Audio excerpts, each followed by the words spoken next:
তো এখন আমরা এই চ্যাপ্টারের সেকেন্ড অংশ, যেটা কিনা এতদিন শর্ট সিলেবাসে ছিল না, এইখান থেকে আমরা 2-3টা ম্যাথ প্রবলেম করব এবং এই 2-3টা ম্যাথ প্রবলেম করলে যাবতীয় এই দ্বিতীয় অংশের যত ধরনের ম্যাথ আসতে পারে আশা করি তোমাদের এটা হয়ে যাবে এবং এগুলোই বোর্ডে আসবে, যেগুলো আমি করাবো দেখবে এগুলোই বোর্ডে চলে আসতেছে। তো খেয়াল করো, তো এখানে আমি একটা প্রশ্ন বাছাই করছি, এটা ময়মনসিংহ গার্লস ক্যাডেটে আসছিল, টেস্ট পরীক্ষার একটা প্রশ্ন। তো একটু তোমরা কোশ্চেনটা দেখো। বলছে একটা ত্রুটিপূর্ণ ট্যাপ থেকে ফোঁটা ফোঁটা পানি পড়তেছিল, এত মিটার ব্যাসের 27টি ছোট ফোঁটা মিলে একটা বড় ফোঁটা গঠিত হয়েছে, পৃষ্ঠটান দিয়ে দিছে, বড় ফোঁটাটির ব্যাস জানতে চাইছে। খুবই গুরুত্বপূর্ণ প্রবলেম এবং এই প্রবলেমটা শুধু এই জায়গার না, এটা ফিজিক্সের একটা গুরুত্বপূর্ণ প্রবলেম। তো যারা আমার স্টুডেন্ট আছো তারা আমি শিওর এই জিনিসটা দেখেই বুঝতে পারছো কিভাবে করবা, ওটার অ্যান্সারটা কিন্তু অলরেডি মুখস্থ হয়ে যাওয়ার কথা, কারণ 27টা ফোঁটা মিলছে, তার মানে ব্যাস বা ব্যাসার্ধ হবে কি 27টা দেখতে পাচ্ছি না, তাহলে 3r হবে ব্যাসার্ধ, বোঝাই যাচ্ছে। তাহলে কিভাবে করে মনে রাখবা, ফিজিক্সে যখনই দেখবা বড় ফোঁটা ছোট ফোঁটা, একদম চোখ বন্ধ করে প্রথমে ধরে নিবা যে ধরি ছোট ফোঁটার ব্যাসার্ধ ছোট হাতের আর বড় ফোঁটার ব্যাসার্ধ বড় হাতের। এখন এখানে কয়টা ছোট ফোঁটা ছিল? 27টা ছোট ফোঁটা। তাহলে 27টি ছোট ফোঁটার আয়তন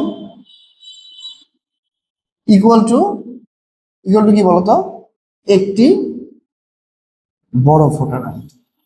ওকে, এখন একটা ছোট ফোঁটার আয়তন কি, যেহেতু গোলাকার পাই আর কিউব, তাহলে 27টা কত ইন্টু 27, আর এগুলো সবগুলো মিলে একটা বড় ফোঁটা হয়েছে, তাহলে 1 ইন্টু এইটা। তাহলে এখান থেকে সব কেটে যাবে, যায় কি আসবে আর সমান 27-এ কিউব রুট করলে কত হয় 3r, তাহলে এই যে 3 ইন্টু, আর এখানে কি দিছে বড় ফোঁটাটির ব্যাস। তো ছোট ছোট ছোট ছোট ও ছোট এখানে কিন্তু ইয়া দিছে, মানে ব্যাসার্ধ দেয় নাই, ব্যাস দিছে। তো সমস্যা নাই, আমি 2 দিয়ে গুণ করবো, তাহলে এখানে 2r ইকুয়াল টু 6r, তাই না? লেখা যায় দুই পাশে ধরো আমি 2 দিয়ে গুণ করছি, মানে 3 ইন্টু 2r।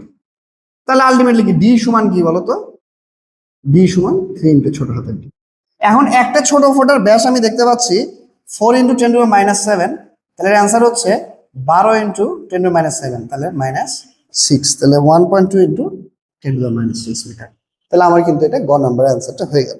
ওকে, এখানে ঘ নাম্বার প্রবলেমটা দেখো, বলছে এটাও কিন্তু খুব এক্সেপশনাল একটা প্রবলেম। বলছে উদ্দীপকে বর্ণিত ঘটনার কারণে পানির তাপমাত্রা বাড়ছে, এটা দেখাও। তো শোনো, এখানে বলছে কি 27টা ফোঁটা মিলে একটা বড় ফোঁটা হয়েছে। তো 27টা ফোঁটার ক্ষেত্রফল আর একটা বড় ফোঁটার ক্ষেত্রফল কোনটা বড় হবে? 27টা বড় হবে। দেখো আমি এক কাজ করি, মানে বের করে দেখাই, 27টি ছোট ফোঁটার ক্ষেত্রফল বের করবে। কেন ক্ষেত্রফল বের করব? কারণ ওই যে আমরা কিন্তু জানি যে এখানে যেহেতু তাপমাত্রা বাড়ছে, তার মানে কি তাপ শক্তি, শক্তির সাথে রিলেটেড, তার মানে কি এখানে পৃষ্ঠ শক্তির কনসেপ্ট চলে আসতেছে। আর পৃষ্ঠ শক্তির সূত্র মনে আছে? ওই যে তোমার কি ছিল জানো, ওই যে টি ইন্টু কি ডেল্টা, তাই না? এই যে পানির মানে এগুলো তলের ক্ষেত্রে যে পৃষ্ঠ শক্তি, যে এখানে টি এর ভ্যালু মানে পানি বলছে না, তো পানির পৃষ্ঠ টান দিয়ে দিছে, তাহলে পৃষ্ঠ শক্তির সূত্র কি টি ইন্টু ডেল্টা। মানে আমি যদি কনসেপ্ট একটু বুঝাই বলি, আচ্ছা এক কাজ করি প্রথমে, তাহলে বুঝতে পারবা। 27টা ছোট ফোঁটার ক্ষেত্রফল, এই অঙ্কটা আসতে পারে কিন্তু পরীক্ষায়, ক্ষেত্রফল। তাইলে যেহেতু গোলক, তাহলে 27 ইন্টু কি বলতো, এগুলো কি গোলক না? অবশ্যই গোলক হবে, এটা তো আর ইয়ার কিছু না, অবশ্যই গোলকই হবে। তাহলে 27 ইন্টু 4/r², তাহলে 27 ইন্টু 4 ইন্টু 16, আর ছোট হাতের আর এখানে আমি দেখতে পাচ্ছি কত দিছে, ছোট হাতের আর কত দিছে 2 ইন্টু 10 টু দ্য পাওয়ার -7, মানে ব্যাস দিছে, ওইটার আমি 2 দিয়ে ভাগ করছি, বুঝছো? মানে ভাগ করে সরাসরি লিখছি, মানে আমি জাস্ট জিনিসটা, কারণ ভিডিওর লেন্থ অনেক বড় হয়ে যাচ্ছে, আমি এখন 2 দিয়ে ভাগ করাও যদি দেখাই তাহলে ভিডিওর লেন্থটা অনেক বড় হয়ে যাবে।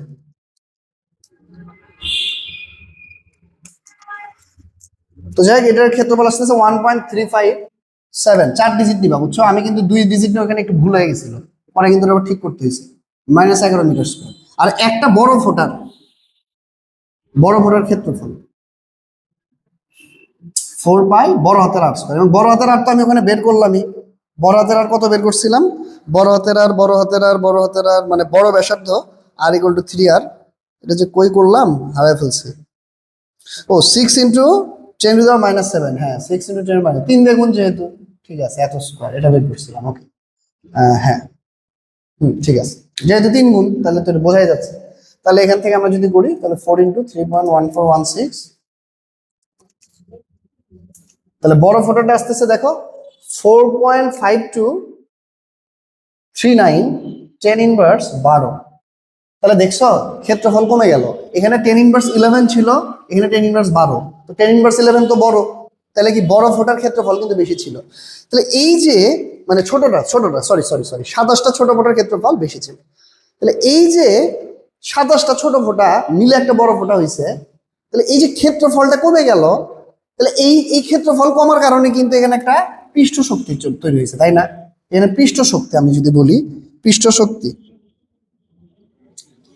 হ্রাস পায় বা পৃষ্ঠ শক্তি, এখানে সরাসরি লিখবা যেখানে পৃষ্ঠ শক্তির পরিবর্তন, এটাও লিখতে পারো পরিবর্তন W = T × ডেল্টা। তো টি এর ভ্যালু তোমাকে দিয়েই দিছে, এখানে টি এর ভ্যালু আমি দেখতে পাচ্ছি কত, পানির ক্ষেত্রে মুখস্থ কিন্তু 72 × 10 ইনভার্স 3, এটা মুখস্থ, পানির ক্ষেত্রে মুখস্থ।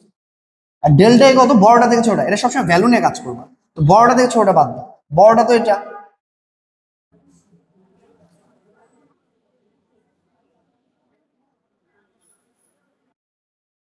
দেখো আমি কিন্তু খুব ডিটেলসে যাচ্ছি না, আমি কিন্তু আগেই বলছি প্লে লিস্টের শুরু থেকে বলে আসতেছি যে আমি কিন্তু খুব ডিটেলসে এগুলো কোনোটাই যাচ্ছি না। আমি জাস্ট যেটা তোমার লাগবে, হ্যাঁ তোমার যেহেতু পরীক্ষা কয়দিন পরে, তো সেটুকু জাস্ট কভার হয় যেন, ওইভাবে আমি কিন্তু ভিডিওগুলো সাজাচ্ছি। সো অনেক ডিটেলসে বললে তখন কিন্তু আমি এগুলো আরো অনেক ভালোভাবে বলতাম যে কিভাবে এটা হইলো, হ্যাঁ T × ডেল্টা কেন হইলো। তো ওগুলো কিন্তু আমি ওই জন্য স্কিপ করে যাচ্ছি, কারণ ওগুলো আমার কোনো কাজে লাগবে না বর্তমানে। আমার আপাতত হচ্ছে A+ পাইলেই হচ্ছে নাকি, A+ পাওয়া কিন্তু কঠিন ইন্টারে। তো যাই হোক, তাহলে যে 6.5139 ইন্টু হচ্ছে 10⁻³ এত জুল। তাহলে এত জুল শক্তি নির্গত হবে, পৃষ্ঠ শক্তি, মানে তোমার বড় থেকে ছোট হয়ে গেছে, ক্ষেত্রফল কমে গেছে, তার মানে এই পরিমাণ শক্তি ওখানে নির্গত হবে। এই শক্তিটা কি করবে, যেহেতু এটা কমে গেছে, এই শক্তিটার মধ্যে পানির টেম্পারেচারটা বাড়ায় দিবে, ওর মধ্যে জমা থাকবে এই শক্তিটা, কি করবে সে, পানির টেম্পারেচার বাড়ায় দিবে। বুঝছো, এই কনসেপ্ট এখানে বলছে যে কি এটার কারণে পানির টেম্পারেচার বাড়বে, এটা কতখানি বাড়বে। তাহলে শর্ত মতে এটা সমান কি বলতো, শর্ত মতে এগুলো তুলছো তো, এগুলো মিশিয়ে দিচ্ছে কিন্তু তুলছো সবাই উপরে।